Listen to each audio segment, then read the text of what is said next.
Viens Seigneur, ne tarde plus, hâte le jour de ton retour. Fais lever sur terre la splendeur de ta gloire.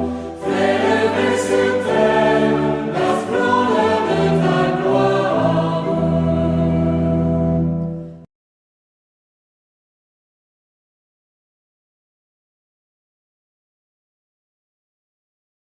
Notre foi doit être connue de tous.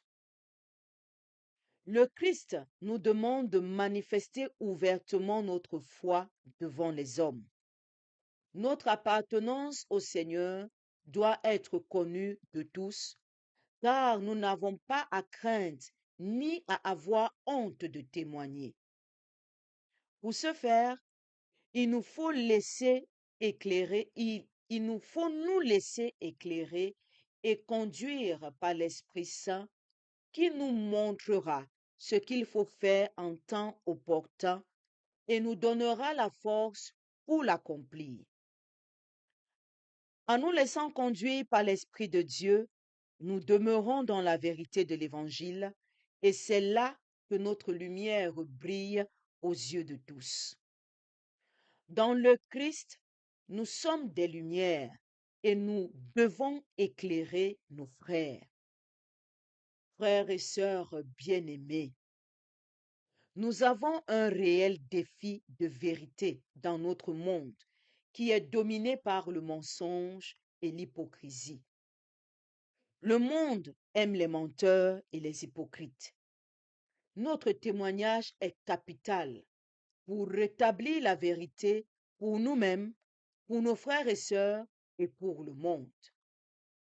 Vivre dans la vérité pour briller comme la lumière, c'est vivre dans la droiture, l'honnêteté, la sincérité, la justice, l'amour.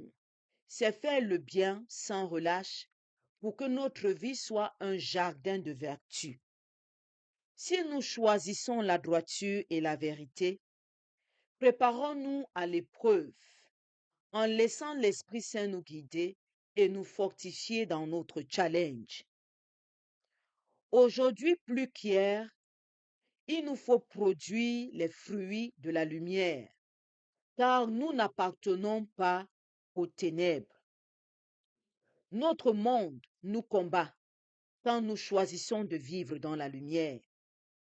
Que d'engagement nous prenons envers le Seigneur avec enthousiasme. Mais aussitôt, la peur et les calculs égoïstes nous empêchent d'accomplir notre devoir de charité à travers de petites choses. Or, il nous faut porter du fruit, car le fruit de la lumière est bonté, justice et vérité. Et si nous ne portons pas de fruit, nous perdons même le peu que nous avions. Par une vie exemplaire et un langage de vérité, portons la lumière du Christ à ce monde dans la vérité et dans l'amour. Prions. Dieu notre Père, tu nous donnes ta vie et nous invites à porter la lumière de ton amour à tous les hommes. Délivre-nous de la peur et des calculs qui nous empêchent de manifester authentiquement notre foi aujourd'hui.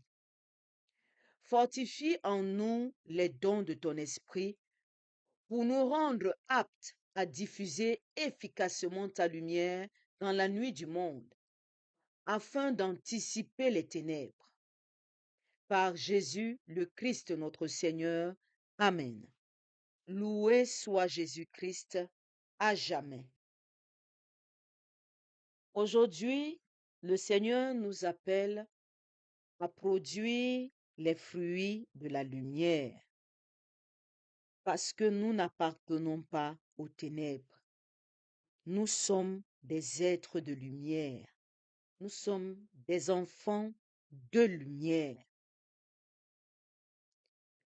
C'est dommage qu'aujourd'hui, quand on regarde le monde,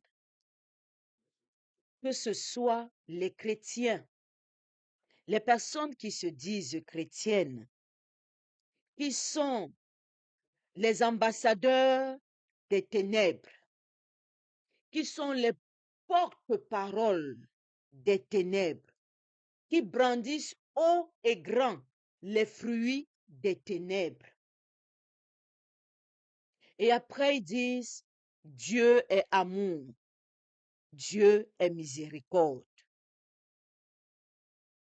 La vie, ce n'est pas que la prière. Il y a aussi la vie du monde. Il faut vivre. Tu es jeune, il faut vivre. Tu vas passer à côté de ta vie. Voilà leur justificatif. Dans ce monde, le monde qu'on accuse aujourd'hui d'être ténèbres, c'est parce que les enfants de lumière ont mis leur lumière sous le lit, sous un boiseau. Ils ont caché leur lumière, ils ont étouffé leur lumière, ils ont même éteint complètement leur lumière. Au lieu de le mettre sous un lampadaire pour qu'il illumine sur plusieurs kilomètres environ autour d'eux, ils l'ont caché et ils l'ont étouffé. Si le monde est dans l'obscurité, ce n'est pas à cause des païens. Ce n'est pas à cause des non-croyants. C'est à cause des enfants de lumière. Nous sommes responsables de cela. Parce que nous connaissons quelle est la vérité. Nous connaissons la justice. Nous connaissons l'amour. Nous connaissons la droiture et l'honnêteté. Nous connaissons la sincérité véritable. Parce que nous avons le Christ qui a reflété toutes ces vertus. Et nous nous disons chrétiens, nous croyons au Christ. Nous croyons à ce qu'il a enseigné et révélé par sa vie, dont nous le connaissons. Mais nous faisons quoi? On fait l'opposé de ce que le Christ, en qui nous disons croire, fait. Nous faisons complètement l'opposé. Pendant que le Christ déracine l'obscurité, nous plantons l'obscurité par notre vie. On refuse de témoigner de la vérité parce qu'on veut suivre l'effet de groupe, l'effet de masse. Et on se justifie en disant Dieu est amour. J'aime apprendre cet exemple. C'est vrai, ça va sonner redondant dans vos oreilles, mais il est préférable que ce soit redondant parce que c'est la vérité. On prend cette affaire d'homosexualité. Les chrétiens savent ce que Dieu dit de l'homosexualité. Ils savent que Dieu dit que c'est une abomination et que la parole de Dieu ne change pas avec les générations. La parole de Dieu ne se modifie pas avec les années. Ils savent qu'on dit de la parole de Dieu que même pas un i va manquer dans cette parole. Aucun trait ne sera modifié dans cette parole. Les enfants de Dieu, les chrétiens le savent. Mais ce sont les chrétiens qui sont les ambassadeurs de l'homosexualité. Ce sont les chrétiens qui font des marches, brandis haut et grand et fort, qu'on doit laisser les gens vivre leur vie parce que Dieu a dit aimez-vous les uns les autres. Ce sont les chrétiens, ce ne sont pas les païens. Ce ne sont pas les non-croyants, ce sont les chrétiens. Si on arrête ces foules et on commence à passer le questionnaire, nous serons surpris que 100%, ce sera les chrétiens. Et les chrétiens catholiques. La preuve, ici en France, le clergé, les ministres de Dieu se sont levés pour contrecarrer cette loi que le gouvernement veut mettre en place selon laquelle il faut choisir quand on doit mourir, l'euthanasie. Les chrétiens catholiques encore se sont levés contre leur propre ministre pour dire oh, les évêques n'ont rien à dire. Ils n'ont qu'à célébrer leur messe. Ce n'est pas eux qui doivent décider. C'est pas eux qui doivent décider de la vie. Dieu n'a pas à dire comment on doit vivre la vie. Il y a des chrétiens qui l'ont écrit. Quand on lit les commentaires, j'étais choquée. J'ai demandé, vous êtes chrétien catholique? Oh, je suis chrétien catholique. J'ai reçu tous mes sacrements. Et tu dis que Dieu n'a rien à dire dans ta vie? Que Dieu n'a pas à prendre la décision de savoir si tu dois mourir ou vivre? Et tu dis que tu es chrétien catholique? Tu es un ambassadeur de la mort au lieu d'être ambassadeur de la vie. Tu es ambassadeur du péché au lieu d'être ambassadeur de la miséricorde, de la conversion. Tu te dresses contre tes ministres. Tu désobéis à ton église et tu dis que tu es chrétien. Donc, si le monde est dans l'obscurité aujourd'hui, ce n'est pas les non-croyants. Le non-croyant ne connaît pas la lumière du Christ. Le non-croyant ne connaît pas la vérité du Christ. Le non-croyant ne connaît pas l'amour du Christ. C'est le chrétien qui connaît l'amour du Christ. C'est le chrétien qui connaît la lumière du Christ. C'est le chrétien qui connaît la vérité du Christ. Mais le chrétien l'étouffe. Le chrétien prend cette lumière et met sous le lit, met sous un boiseau, cache la lumière, étouffe la lumière, éteint la lumière pour mettre le monde dans l'obscurité. Le Seigneur nous dit aujourd'hui que ce que tu as, que tu penses avoir, même ça, on va te l'enlever. Mais celui qui a, on va encore ajouter sur lui. Tu es un enfant de lumière. Tu dois refléter la lumière que tu dis être. La vérité, la droiture, l'honnêteté, la justice, la sincérité, l'amour, même si tu es seul contre tous. Ne cache pas ta lumière pour faire plaisir à ton conjoint ou à tes enfants ou à ton voisin ou à ton patron. Ne cache pas ta lumière pour faire plaisir à un homme. Le Seigneur va t'enlever même le peu de lumière que tu penses avoir. Et tu vas être plongé dans des ténèbres plus profondes que tu penses être. Mais place ta lumière sur un lampadaire. Et le Seigneur va étendre les rayons de ta lumière jusqu'aux extrémités de la terre. Il va rendre ta lumière plus lumineuse et intercellente, qu'elle va étouffer tous les ténèbres sur 1000 kilomètres environ. Tu ne dois pas avoir peur. Tu ne dois pas calculer. N'aie pas peur de faire refléter la lumière que tu dis être. Reflète ta lumière haut et fort et brille de 1000 feux parce que tu es un enfant de lumière. C'est à ça que Dieu nous appelle aujourd'hui. L'Esprit Saint est là pour te guider. N'aie pas peur.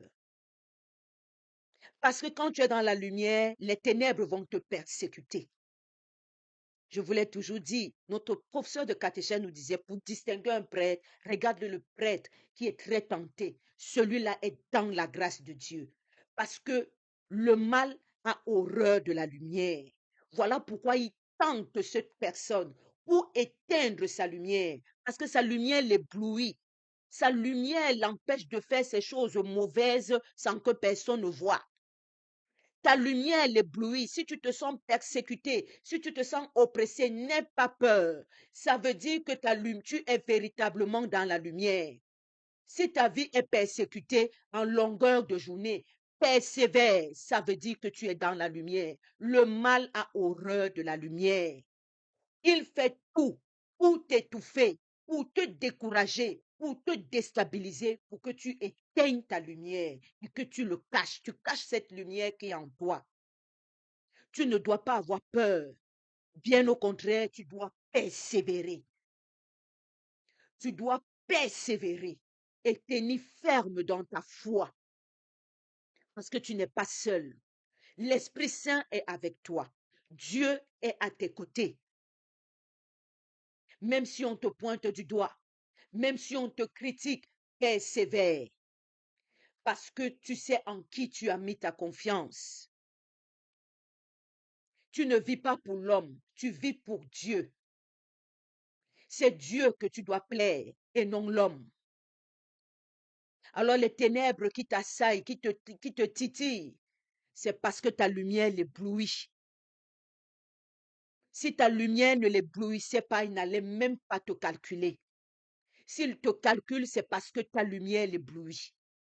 Continue à l'éblouir. Par ta prière, tu peux le convertir. Il peut décider lui aussi de devenir lumière. Quand tu portes le fruit de la lumière, ce n'est pas dans l'objectif d'empêcher les autres de devenir lumière, mais c'est pour que tu fasses comprendre aux autres que dans la lumière, il y a la vérité, dans la lumière, il y a la vie éternelle. Et par ta vie que tu vas témoigner, tu peux convertir les ténèbres qui sont auprès de toi en lumière. Alors reste dans ta lumière, dans l'honnêteté, la simplicité, l'humilité, l'amour, le partage, la charité, et tiens ferme dans ta foi. Loué soit Jésus-Christ à jamais. Bénissons le nom du Seigneur. Nous rendons grâce à Dieu. Amen.